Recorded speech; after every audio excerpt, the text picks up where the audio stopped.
রাতে জেগে উঠি, তোর টোনেই কেঁপে উঠি। চাদরের ভাঁজে মুখ লুকাই, তবু ঘুমটা পালায় না।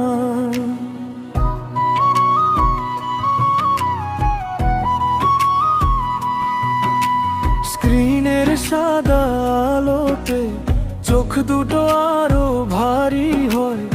একটা ছোট্ট শব্দে বুকের ভেতর দরজাটা নড়ে।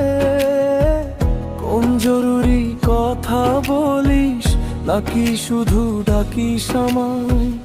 আমি তো ডুবেছিলাম গভীর নীরবতার নিচে। আর একবার যদি বাজে, আমার রাতটা থেমে যাবে। নামটা নিয়ে টানিস না, আমি যে হারিয়ে যাব। রূপসানা বেগম মহিনুল ইসলাম আমার ঘুমটা ভাঙায় না। রূপসানা বেগম মহিনুল ইসলাম আমার ঘুমটা ভাঙায় না। মাঝরাতে কেন ডাকিস, মনটা আর থাকতে চায় না।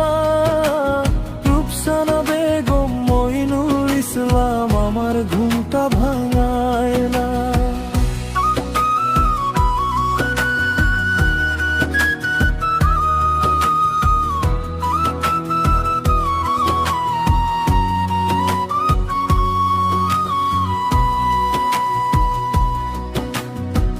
তোর নামটা লিখে রেখেছি ফুলের শেষ পাতায়।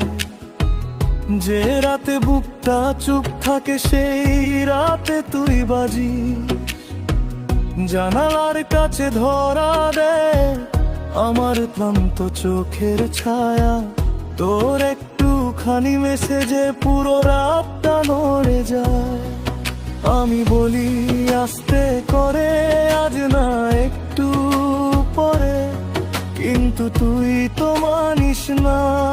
আবার এসে পড়িস। কোন জরুরি কথা বলিস, নাকি শুধু ডাকিস আমায়? আমি তো ডুবেছিলাম গভীর নীরবতার নিচে।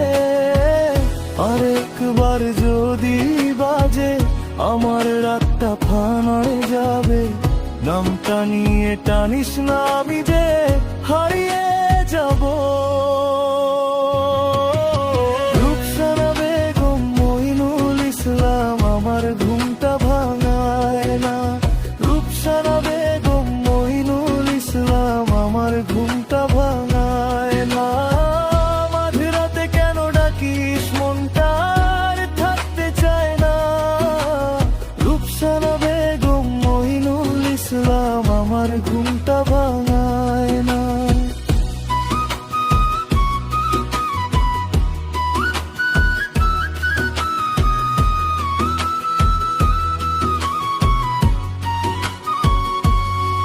একটু চুপ, একটু থাম, এই রাতটা আমারই থাক। সকাল হলে কথা বলিস, এখন শুধু শ্বাস নিতে দে। তোর নামটা মিষ্টি হলেও এখন ভারী লাগে খুব। কারণ তোর ওই টোনের ভেতর আমার ঘুমের শেষ রূপ। রূপসানা বেগম মহিনুল ইসলাম